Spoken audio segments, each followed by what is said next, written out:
நேற்று நைட்டு 4 வரைக்கும் போட்டுட்டு இருந்த ப்ளவுஸ் தான் இது. மார்னிங் வந்து லீவுன்றனால நல்லா தூங்கலாம்னு நினச்சிட்டு இருந்தேன். அப்புறம் பார்த்தா எங்கள் அம்மா சாமி கும்பிடணும்னு எழுப்பி விட்டாங்க. எப்படா 10 ஆகும், ஷாப் எப்படா ஓப்பன் பண்ணுவாங்கன்னு ரொம்ப நேரம் வெயிட் பண்ணிட்டு இருந்தேன். 10 ஆனதும் ஷார்ப்பாக போயிட்டு பீட்ஸ்லாம் வாங்கிட்டு வந்துட்டேன்.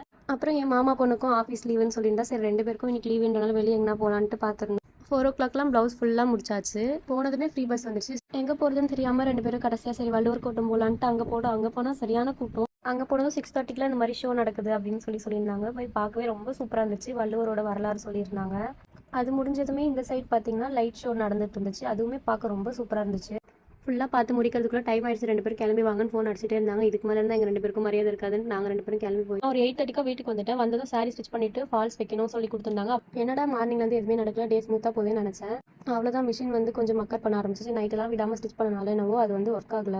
சரி பக்கத்தில் இருக்க ஷாப்பில் போய் ஸ்டிச் பண்ணிட்டு வரலாம்னு நினச்சேன். பார்த்தா எந்த கடையுமே அன்றைக்கி ஓப்பனில், எல்லாமே க்ளோஸ் பண்ணிட்டாங்க. 9 மேலே ஆயிடுச்சுன்ட்டு என்ன பண்ணுறதுனே தெரியாமல் நான் பாட்டு முடிச்சுட்டு இருந்தேன். ஏன்னா நாளைக்கு ஃபுல்லாகவே எனக்கு வேலை இருக்குது. நாளைக்குலாம் உட்காந்து கண்டிப்பாக இதை போட முடியாது, நைட்டே முடிக்கணும். நான் அவ்வளோ சீக்கிரத்தில் யார்ட்டையும் ஹெல்ப்னு போய் கேட்க மாட்டேன். நான் கேட்டால் அவங்க நோ சொல்லிட்டாங்கன்னா அவங்க வந்து நோ சொல்லிட்டோமேன்னு ஃபீல் பண்ணுவாங்கன்னு எனக்கு தெரியாது. ஆனால் அவங்க சொல்லிட்டாங்களேன்ட்டு நான் ஃபீல் பண்ணிட்டு இருப்பேன். அதே மாதிரி அவங்க நோ சொல்லிட்டாங்க. அவ்வளோதான், டென்ஷன் ஆயிடுச்சு. என்ன பண்ணுறதுனே தெரியாமல் உட்காந்துருந்தேன். கடவுள் ஒரு கதவை மூடினா இன்னொரு கதவை திறப்பேன்னு சொல்லுவாங்க. அது உண்மைதான் போல. எனக்கு இந்த வீடியோவில் சங்கீதா அக்காக்கும் பஸ்மி அக்காக்கும் நான் ரொம்ப தேங்க்ஸ் சொல்லிக்கிறேன். ஏன்னா அவங்க மட்டும் இல்லைனா நான் தச்சிருக்கவே மாட்டேன். அன்றைக்கி அவங்க எதாச்சும் எதுக்கும் கால் பண்ணி பேசிட்டு இருக்கும்போது இந்த மாதிரி நான் சொன்னேன். அப்புறம் என் வீட்டில் வந்து தச்சுக்கோமா அப்படின்னு சொல்லிட்டு கூப்பிட்டாங்க. அப்புறம் அங்கே போயிட்டு அவங்க வீட்டில் தச்சு முடிச்சுட்டு அப்புறம் நான் வீட்டுக்கு வந்துட்டு சாரி வந்து ப்ரீ ப்ளீட் பண்ண ஸ்டார்ட் பண்ணிட்டேன்.